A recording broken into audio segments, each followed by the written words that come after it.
You probably track your output at work, right? Yeah. I mean, if you're listening to this on your commute or maybe you're avoiding your 9 a.m. status meeting right now, just think about your own metrics for a second. Oh, we all have them. Right. You track the number of reports you generate, the lines of code you ship, the sales calls, the tickets closed. But do you ever actually track the cost of producing that output? And we really don't mean the financial cost, just to be clear. No, exactly. Yeah. I am not talking about like overhead or software subscriptions here. Yeah. I mean, the human cost. Yeah. The cognitive toll, that invisible friction that just slowly, I don't know, grinds a team down until they hit a massive wall. Well, it is the defining metric of our era, really, and almost nobody is measuring it correctly. I mean, we have become so entirely obsessed with the yield, the fruit on the tree, but we are completely blind to the degradation of the soil itself. Yeah. And eventually, if you ignore the soil, nothing grows. Welcome to the deep dive. Today, we are attempting to answer a mystery that has honestly been plaguing almost every professional for the last few years. Why does it feel like we are working harder than ever, with more advanced tools than ever, but somehow we're producing less? It's the great paradox of modern work. It really is. So we are going to look at the hard data to figure out how to completely redesign team systems to stop this burnout epidemic. And as we uncover the actual mechanics of fixing how we work, we'll see that the solution requires us to finally master our AI tools. Right. Not as toys, but as true coworkers. Exactly. And then once we fix our teams and our workflows, we have to figure out how to actually communicate our value to the world in a landscape where the algorithms actively punish you for sounding like a robot. It really is a fascinating progression we're looking at today, because we are starting with the macro architecture of how a team functions, right? Right. And then we're moving down to the microarchitecture of how we constrain and prompt an artificial intelligence. And finally, looking at the taxonomy of human language to ensure we don't accidentally erase our own empathy in the process. Okay, so let's unpack this mystery, starting with the workplace. Usually when we talk about burnout, we tend to treat it as a personal failure. Like we frame it as an individual deficit. Yes, the classic, you just need a vacation approach. Yeah, the implication from management is always, hey, maybe you just need to do more yoga or go download that meditation app or take a long weekend, buddy. But the data we are looking at today argues something radically different. Radically different. Burnout is not a personal feeling. It is a massive structural flaw. I mean, it is literally a system design failure. And this completely changes the paradigm of organizational leadership. I mean, it really does. We are finally moving away from this idea of fixing the worker. The data forces us to shift toward re-architecting the work itself. Which is huge. Because when you look at the productivity paradox, the numbers are just absolutely staggering. High-stress teams, they don't just feel bad emotionally. It's not just about, a toxic vibe in the break room. Right. These teams operate at an 18 to 20% lower productivity rate compared to a baseline team. I really want to pause on that because it's so counterintuitive. You have a team running at maximum stress. Everyone is staying late. Everyone is green on Slack at midnight. Yes. Everyone is constantly on, supposedly pushing as hard as humanly possible. And they are actually producing 20% less than a team that just logs off at 5 p.m. Precisely. And the underlying mechanism driving that drop, the real culprit here, is what we call cognitive load. Okay, explain that. Well, employee engagement does not drop simply because the hours worked are rising. That is a total myth. Engagement drops as cognitive load rises, and cognitive load is essentially the mental effort required just to navigate your work environment. Like just trying to figure out how to do the job rather than doing the job? Exactly. It's the context switching. It's the fragmented communication across 5 different platforms. It's the poorly run meetings that lack an agenda. It's the absolute lack of role clarity. Wait, let me push back on this a little bit. Because checking different apps, context switching, figuring out who to talk to, isn't that just like modern work? Sure. I mean, think about my dad. Yeah. He used to have to walk across the office, physically check 4 different metal filing cabinets, call someone on a rotary phone, and then wait 3 days for a fax to come through. How is our modern friction somehow worse and causing a 20% drop in output? It's a great question. And the difference really lies in the velocity and the expectation of immediate response. The response time. Right. When your father was checking a physical filing cabinet, his brain was engaged in a single continuous physical task. There was no expectation that, while his hand was literally in the folder, 3 other people were demanding his immediate attention on entirely unrelated subjects. Oh man, yeah, that makes sense. Today, an employee might have Slack, Teams, email, Jira, and Google Docs all open simultaneously. And the human brain, this is key, is not a parallel processor. It is a rapid serial processor. Meaning we can only actually do one thing at a time. We just switch really fast. Exactly. Every single time you switch from a complex spreadsheet to answer a supposedly quick Slack message, your brain has to offload the context of the spreadsheet, load the context of the message, formulate a response, and then reverse the entire process. Which sounds exhausting when you put it like that. It is neurologically exhausting. That exact friction is what burns glucose and creates deep exhaustion. So you can have an employee working a strict 40-hour week who is completely burned out due to massive cognitive load. Just from switching tabs and answering messages. Yes. And conversely, you can have a startup founder working 80 hours a week who is highly engaged and energized because their system is designed to support their flow state. They aren't context switching all day. Okay, that makes perfect sense. So it's not the hours, it's the mental gymnastics required just to exist in the system. And the data shows that employees who feel their mental health is actively supported by their organizational design, like the actual structure of their work, are roughly twice as likely to report zero burnout or depression. That is a massive multiplier. It really is. That isn't a small bump. That's a total transformation. Yeah. But how does a leader actually fix this?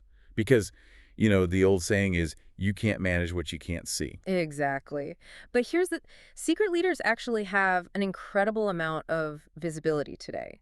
The problem is that it is entirely fragmented. What do you mean by fragmented? Well, we have hybrid work patterns, right? We literally know when people are logging on, when their keystrokes are highest, when they are idle. The IT side of things. Right. And then we have occupancy data telling us who is physically in the office versus who is remote. So that's like the real estate or facilities data. Yes. And most importantly, we have collaboration signals. Wait, what exactly is a collaboration signal? It is the metadata of how work flows across your teams. Who is emailing whom? Which departments are completely siloed and never communicate? Where are the bottlenecks in a document approval process? Oh, like if a marketing request always gets stuck with the legal team. Exactly. Does a request sit with one specific manager for 4 days on average? All of this data exists right now. But the problem is that this data lives in totally different universes. Completely siloed. Like HR has the engagement surveys and the exit interviews. IT has the software usage data and the login times. Real estate has the badge swipe, building occupancy data. And none of these dashboards are talking to each other. Which creates massive blind spots. Right. So an employee could be working late every single night, and IT clearly sees that in the logs. But their engagement survey says they're totally fine because, they lied to HR to look like a team player. Because nobody wants to be the squeaky wheel. Exactly. So they slip right through the cracks until they just suddenly quit out of nowhere. Which brings us to the operational redesign. There is a new mandate emerging for HR leaders, chief people officers, and chief operating officers. In the sources, it's often referred to as the April forcing function. The April forcing function. Okay, what is that? The directive here is to take all of these fragmented people analytics, combine them into one unified view, and use simple AI models to fundamentally redesign how the work gets done. Okay. And this is critical for anyone listening. This is not about creating a nice new PowerPoint deck about company values. We don't need another slide deck. No, it is about implementing hard, ground-level operating changes, systemic changes. Yes, and I really want to get into the specific interventions here because this is where the rubber meets the road. This is what you can actually do. First up is mapping workload distribution against recovery windows. This is so important. So you aren't just looking at who is doing what task, you are mathematically looking at when they get to recover. Like if someone finishes a massive, intense sprint on Friday, are they immediately put on a brand new sprint on Monday morning? Usually, yes, which is a disaster. Right, or is there a low cognitive load recovery period built into the actual schedule? It treats human cognition like athletic performance. Think about it. A professional athlete doesn't sprint constantly. They have highly structured, mandatory recovery. If they didn't, their muscles would literally tear. Exactly. If you don't map the recovery window for your knowledge workers, you are just scheduling a future injury. You are scheduling burnout. And that is a great way to look at it. Okay, the second intervention from the data is my absolute favorite. Identifying meetings that produce Zero downstream output. The zombie meetings. Yes, if you are listening to this, I guarantee you have a recurring meeting on your calendar right now that fits this description perfectly.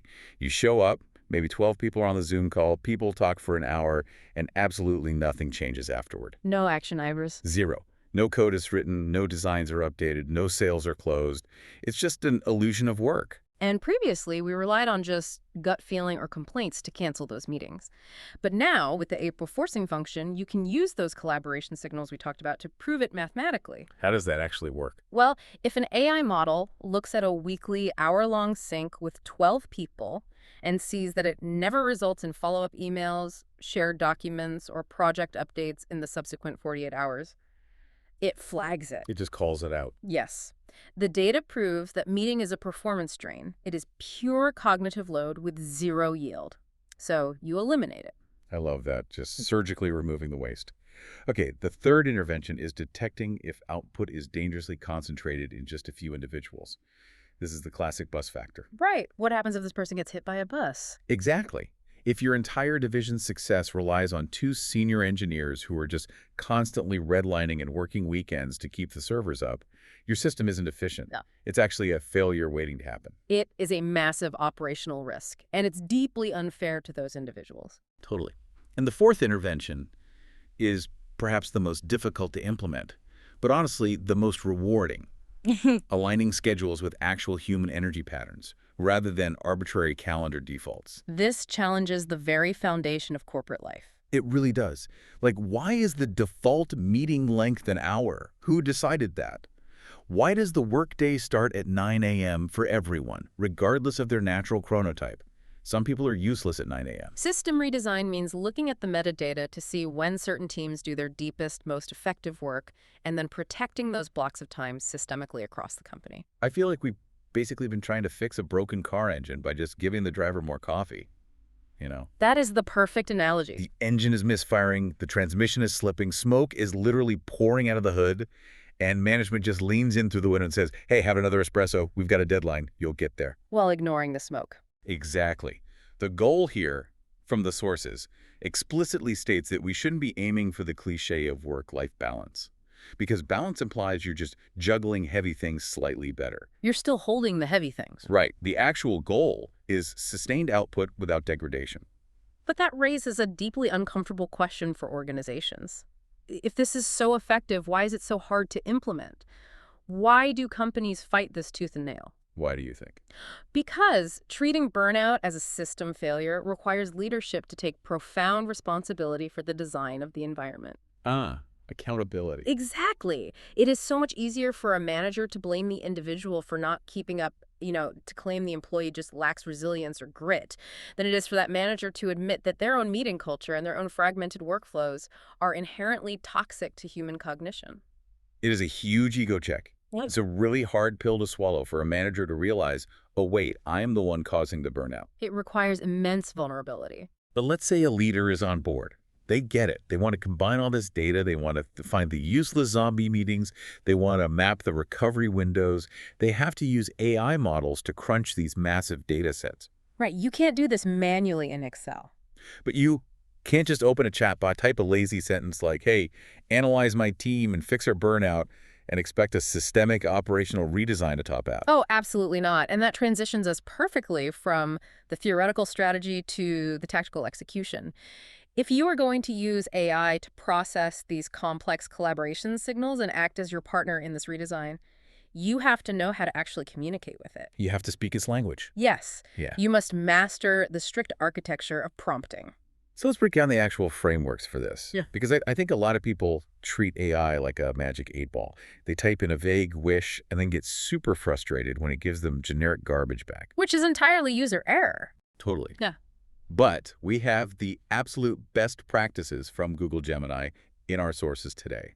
And they break down a great prompt into a strict 4-part structure, 4 pillars: persona, task, context, and format. It is an incredibly reliable structure. I use it every day. Let's look at the specific example they use in the documentation because it beautifully illustrates how these pillars interact with each other. Let's do it. So it begins with the persona. The prompt starts. You are a seasoned advertising writer. Right off the bat, why does that matter? Like, why not just ask it to write an ad? Why give it a costume? Because a large language model is trained on the entire internet, literally everything. It contains the linguistic patterns of a kindergarten teacher, a nuclear physicist, a 19th century poet, a Reddit troll, and a corporate lawyer. Okay, that's a lot of voices. If you don't constrain the persona, you get an average of all of them. And the average of all those voices is a bland, directionless, mushy voice. So it just sounds generic? Exactly. But by defining the persona as a seasoned advertising writer, you immediately narrow the AI's probabilistic weights down to a specific professional lexicon. You give it the pacing and tone of Madison Avenue. Okay, so we've got the persona. Next is the task. Create a concise tagline. Very clear, very actionable, tell it exactly what to do. No ambiguity. Then comes the context.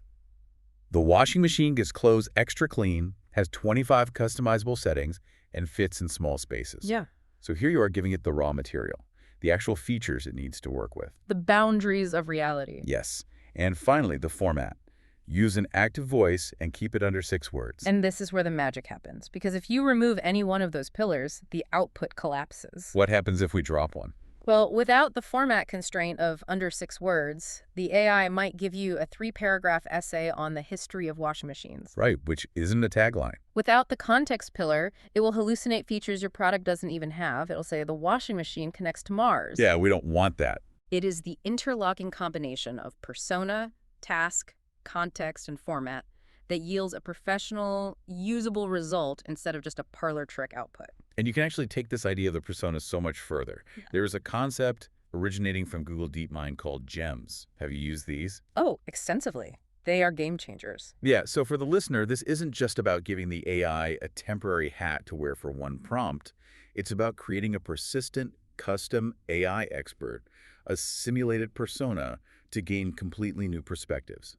You can basically build a virtual advisory board for yourself. Yes, gems are revolutionary for strategic planning. You can use a gem to challenge your own business decisions and uncover your blind spots by actively stress testing your ideas. But wait, let me play devil's advocate. Isn't that just talking to yourself? Like, if I program the AI, won't it just tell me what I want to hear? Not if you prompt the gem correctly. That's the beauty of it. Walk me through that.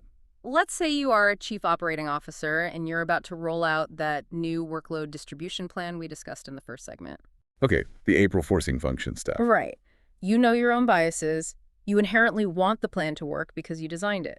So instead of asking an agreeable AI, you build a gem with the explicit persona of a deeply skeptical, highly experienced labor attorney. Oh, wow. Or perhaps you create a gem that acts as a cynical, burned-out middle manager who assumes all corporate initiatives are just traps. We all know that guy. Exactly. You feed your beautiful, optimistic plan to that gem, and you instruct it to tear your proposal apart. You ask it to look for loopholes, communication failures, and hidden cognitive loads that you missed. That is brilliant. You are democratizing access to expert-level adversarial critique, and you can create a shared library of these specific gems for your entire team to consult. That is incredible.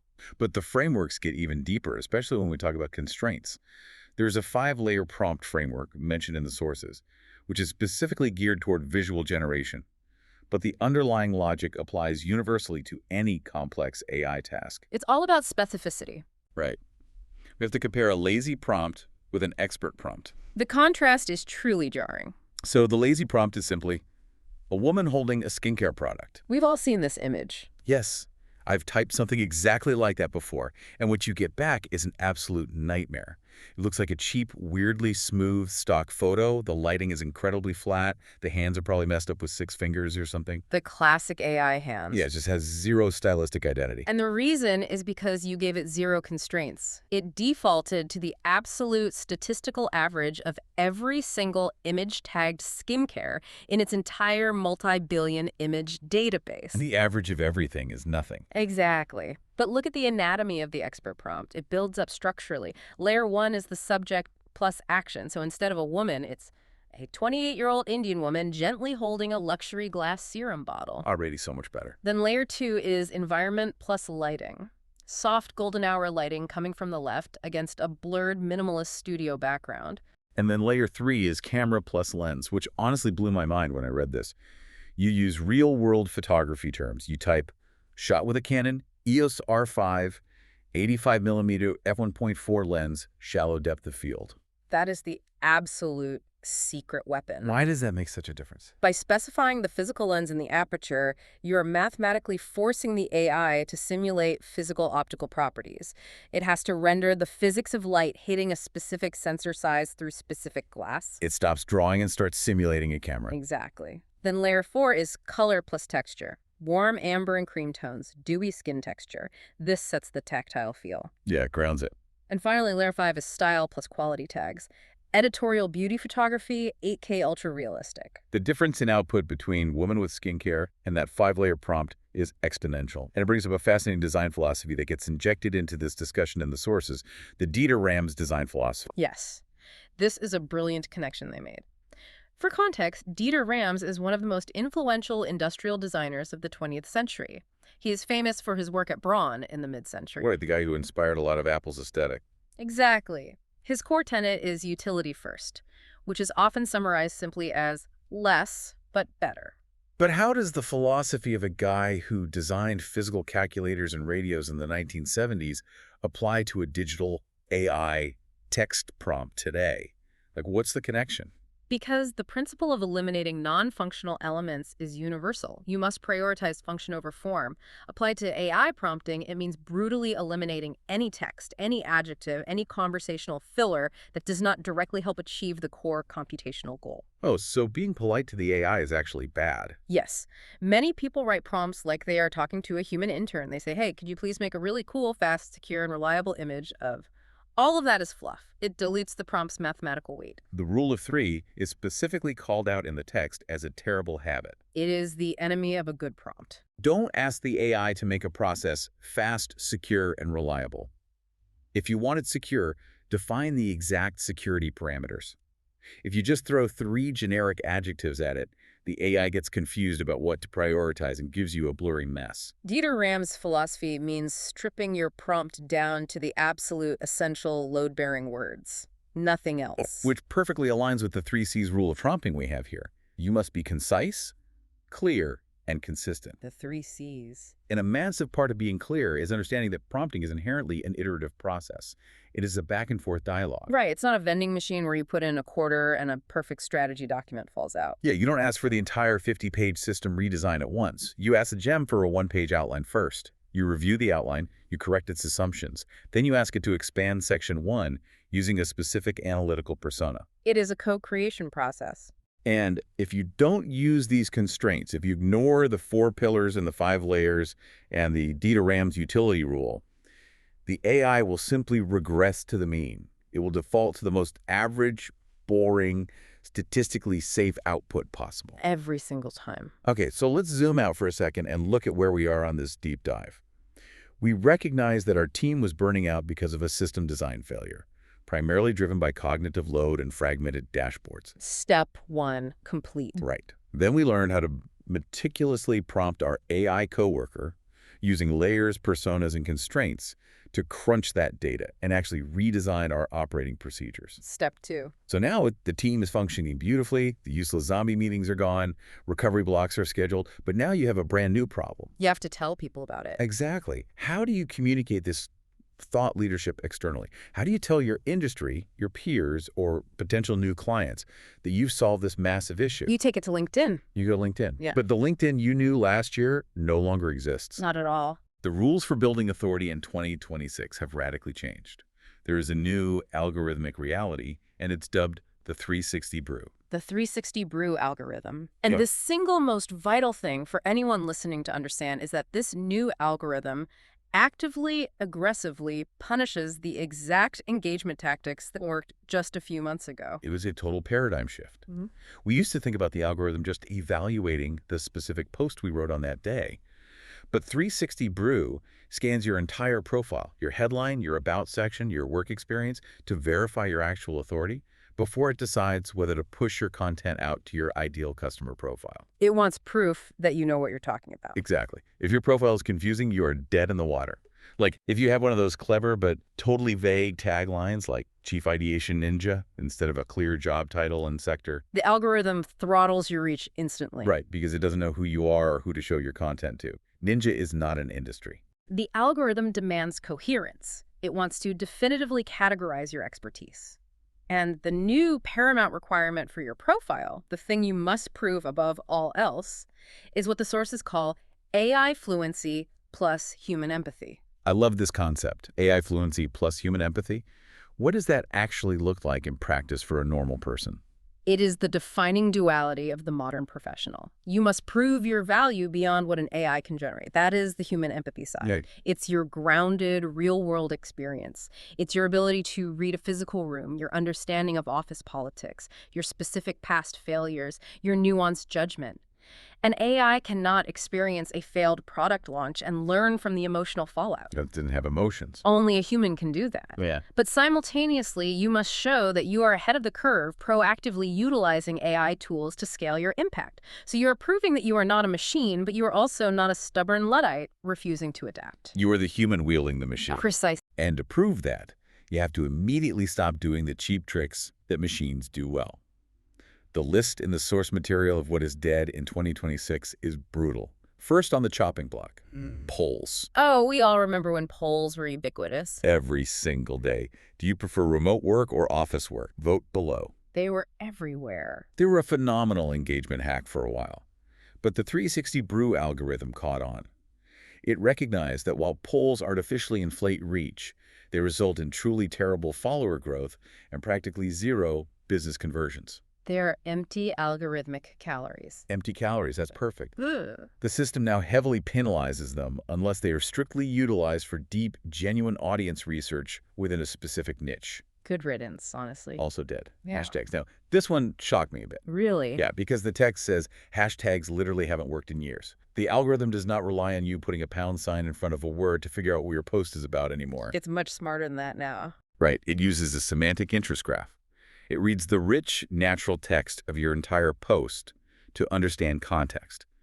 So if you are stuffing 5 hashtags at the bottom of your post, you are just wasting valuable character space and, honestly, looking outdated. You're signaling that you don't know how the platform works. Exactly. So if those cheap hacks are dead, how do you actually grow? The new strategy relies on a different set of 3 C's, specifically for content creation this time.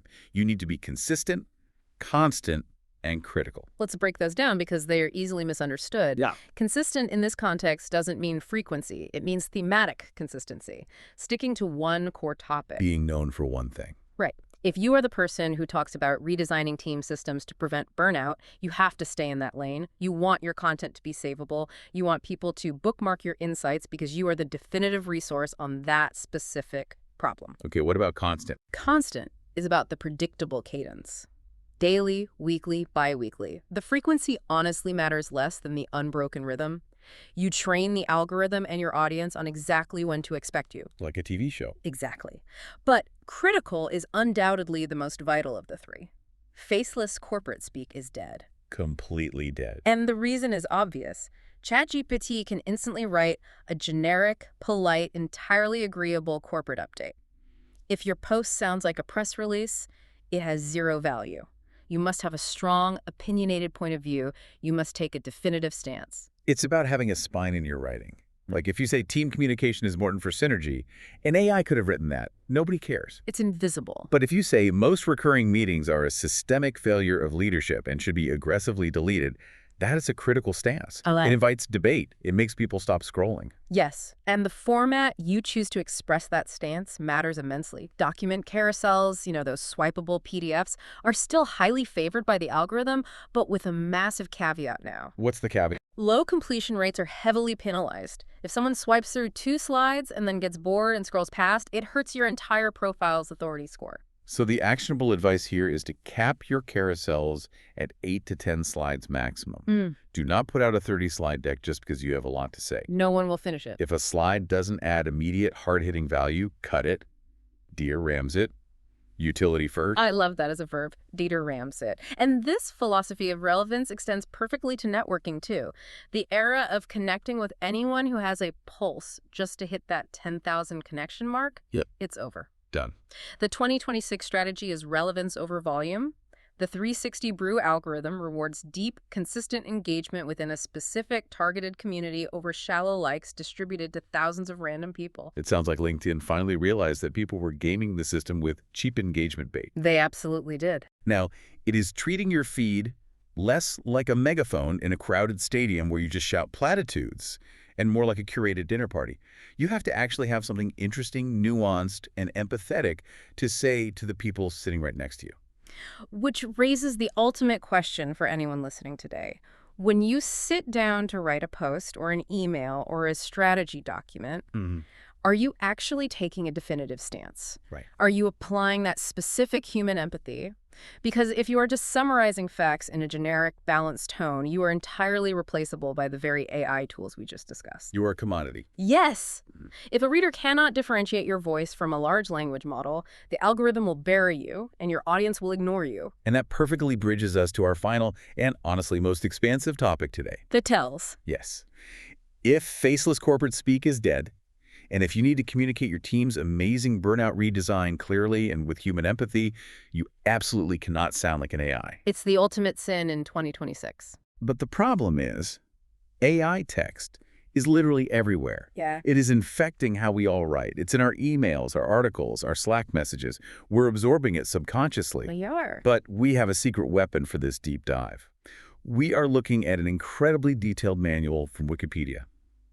It is a literal field guide on exactly how to spot the specific tells of undisclosed AI writing. It really is a fascinating artifact of our time. It serves as a taxonomy of artificial language. It really does. And it doesn't just list the words to avoid, it starts by explaining the foundational mechanical reason of why AI writes the way it does. The core concept you have to understand here is regression to the mean. Regression to the mean. Let's really dig into this because once you understand it, you see it everywhere. You do. We know that large language models use complex statistical algorithms to guess what word should come next, Right. based on their massive training data. Right, predicting the next token. But because they are trying to find the most statistically likely result that applies to the widest variety of cases, they smooth everything out. I like to think of it like blending paint. Oh, that's a good analogy. If you have a beautiful, sharp, highly specific painting with distinct bright reds and deep blues and sharp yellows, and you throw all of that into a blender because you want to use every color at once, what do you get? You get a mess. You don't get a masterpiece. You get a completely boring, generic, muddy gray. That is exactly what happens to the text. The source uses a brilliant historical metaphor to explain this. It notes that LLMs tend to deliberately omit specific, unusual, nuanced facts because those facts are statistically rare in the training data, and they replace them with generic, overwhelmingly positive descriptions, which are statistically very common. So it's actively deleting the interesting parts. Yes. It is like an AI shouting louder and louder that a portrait shows a uniquely important person, while the portrait itself is fading from a sharp, detailed photograph into a blurry, generic sketch. Yes. The subject becomes simultaneously less specific and more exaggerated. The example they give in the manual is just perfect. Walk us through it. Let's say you have a highly specific historical fact. A person was the inventor of the first train coupling device in 1882. That is a sharp, distinct color of paint. It's a fact. Very specific. But the AI statistically smooths it out until that specific description is erased, and it gets replaced with something like a revolutionary titan of industry. Which means absolutely nothing. Exactly. It Yeah. sounds incredibly important, but it means nothing. It is muddy gray. And this statistical smoothing creates highly identifiable vocabulary and phrasal quirks. Because the AI is defaulting to the mean of professional-sounding text, there is an entire AI vocabulary that spiked dramatically in global usage after 2023. Oh, the words. If you read anything online, you know the words. They haunt us. The manual lists them out, and I want to just read a few. Delve, Number one offender. tapestry, intricate, showcase, pivotal, testament, crucial, resonate. I mean, if you see an article talking about the rich tapestry of an industry or inviting you to delve into the intricacies of a subject, every alarm bell in your head should be ringing. It's practically a watermark at this point. It really is. And it is not just individual vocabulary words, it is deeply ingrained structural habits. For instance, AI absolutely loves the rule of three. Oh, yeah. It will constantly, almost pathologically, list things as adjective, adjective, adjective, or short phrase, and short phrase. Why does it do that? It does this because structurally, a list of three makes its superficial analysis seem comprehensive and well-rounded without actually having to provide deep analysis. Which is so funny because that structural habit specifically violates the DITA-RAM's utility first rule we discussed in the prompting section. Exactly. If you don't constrain the AI with strict layers, it will just start throwing adjectives around in groups of three. Yes. The new software is fast, secure, and reliable. It's just empty filler. Precisely. It is generating fluff to simulate depth. Another major structural tell is what the manual calls negative parallelisms. I noticed this one a lot once I read about it. Because the AI is programmed to sound balanced, objective, and thoughtful, it constantly utilizes phrases like, not just X, but also Y, or it's not merely about A, it's about B. It sounds so condescending. It assumes the reader is currently holding an incomplete thought, and it gently tries to correct them. It is a highly formulaic way to simulate the act of critical thinking without actually having an original thought. It also avoids simple, direct verbs. The manual points out the AI's strict avoidance of basic copulatives. Which is just a fancy grammatical term for the words is or are. Right. Instead of just saying a new building is an art gallery, the AI will say the building serves as an art gallery, or stands as a testament to art, or boasts a new collection. It is allergic to simplicity. There are literal academic studies cited here showing a 10% drop in the usage of the simple words is and are in academic writing globally in 2023. That is wild. We are collectively forgetting how to speak plainly because we are mimicking machines. It speaks to the AI's underlying programmed desire to inflate the importance of whatever it is discussing. Yeah. It cannot evaluate true significance, so it just elevates everything. Which is exhausting to read. It is, and this leads directly to the next structural tell. Undue emphasis. LLMs will constantly puff up incredibly minor subjects. The local road example. Yes, the example given in the manual is an AI describing a basic two-lane local road as having solidified its role as a regional hub. It's just a road. Right, but the AI applies grandiose historical significance to entirely mundane details. It also constantly fakes authority with what the manual calls vague attributions. We see this on LinkedIn all the time, honestly. Instead of citing a specific source or a specific researcher, the AI will say, industry reports cite, or observers note, or experts widely argue. It's weasel wording. It's designed to make the text sound heavily supported without actually providing a single verifiable fact. And it relies on rigid, highly predictable formulaic conclusions. The classic AI essay structure almost always ends with the phrase, despite its challenges, and then concludes the vague, sweeping statement about the future outlook. It is exactly the structure taught in middle school persuasive writing classes, executed flawlessly by a supercomputer. But the Wikipedia manual goes way beyond just these stylistic quirks. It gets into the hardcore technical tells, the formatting and markup errors. These are the undeniable ones. Right. This happens because AI chat interfaces often use markdown language, using asterisks to bold a word or hash symbols for headers. When a lazy user copies that text directly from the chat and pastes it into a different system, like Wikitext or an email client that doesn't read Markdown, it breaks. You just see random asterisks everywhere. Or even worse, you see hallucinated internal placeholders. The manual documents frequent instances where an LLM will accidentally leave in its own internal operational code. How does that happen? It's a processing error. You will be reading an article and suddenly see a bracket turn 0 search 0 bracket, or away site.0, or attach file.1. Oh man, that is so embarrassing for whoever published it. Sometimes, if it generates a fake link, it will even append default tracking parameters to the URL, like source.chatgpt.com. No way. Yes, when you see that raw code left in a text, it is undeniable, physical proof of copy-pasted LLM output without even a cursory human review. And speaking of URLs, the citation hallucinations are absolutely terrifying, especially for students or researchers. They are very dangerous. The AI wants to please you, right? So if you ask for sources, it will generate references to scholarly articles that simply do not exist. It will generate unresolvable DOI's digital object identifiers. It will generate invalid ISBNs for textbooks. It invents reality to satisfy the prompt. It will even cite a real existing book, but completely fail to provide any page numbers because it knows the title of the book is statistically linked to the topic, but it hasn't actually read the contents of the book. It will also frequently offer what are called knowledge cutoff disclaimers. Oh, like as an AI. Right. If you ask it to write about a very recent event or a highly obscure person, it might output a paragraph that starts with, "As of my last training update." A dead giveaway. Or it will baselessly speculate that specific details are not widely documented or lost to history, simply because the algorithm couldn't find them in its initial constrained search.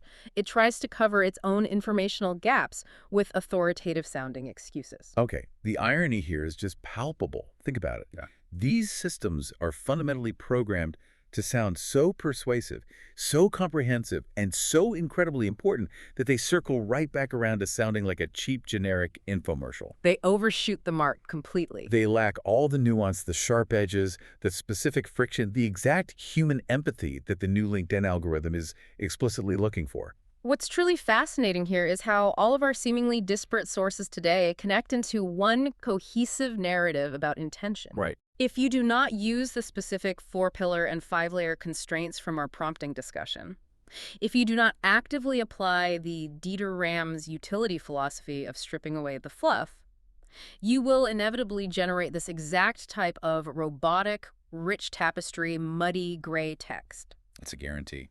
The Wikipedia tells we just listed are quite literally the symptoms of lazy prompting. And it is very important to note before we wrap this up, what the Wikipedia manual explicitly says is not a reliable tell. We have to be careful with false accusations here. Witch hunts are counterproductive. Exactly. Having perfect grammar does not mean a text is AI. Some humans do actually know how to use a semicolon. Right. Mixing casual and formal registers in the same paragraph does not mean it's AI. Using a fancy vocabulary word sporadically does not mean it's AI. Human writers do all of these things to create rhythm and voice. Yes, context is everything. And obviously, anything published before November 30, 2022, the launch date of ChatGPT, is definitively human, no matter how many times it uses the word delve. The overarching lesson here is that human writing is characterized by its specificities, its willingness to be simple and direct when necessary, and its genuine critical edge. AI writing, in its default unprompted state, is merely a statistical blur masquerading as eloquence. So let's look back at this incredible journey we've been on today.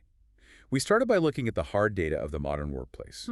We realized that we must stop blaming the individual and treat employee burnout as a systemic design failure. The structural flaw. Right. We learned that these fragmented corporate dashboards are hiding the massive cognitive load that is actually destroying our productivity. From there, we learned that to fix those systems, we need AI, but we have to meticulously prompt it. We explored the 4 pillars of persona, task, context, and format. The Gemini framework. We discussed the rigorous 5-layer framework for constraints, applying Dieter Rams utility over fluff to force the AI out of its statistical mediocrity and turn it into a genuine simulated expert. A gem. Then we looked at how to share those systemic insights and build our own authority using the new 2026 LinkedIn 360 Brew algorithm. Navigating the new rules. We learned to abandon cheap engagement hacks like polls and hashtags, and instead emphasize our human empathy combined with AI fluency, making sure we maintain a consistent, constant, and highly critical point of view. And finally, we decoded the specific vocabulary, the negative parallelisms, and the structural tells of lazy AI writing, ensuring that as we communicate our value to the world, we never sound like a machine regressing to the mean. It is a complete toolkit for not just surviving, but actually thriving in this new environment.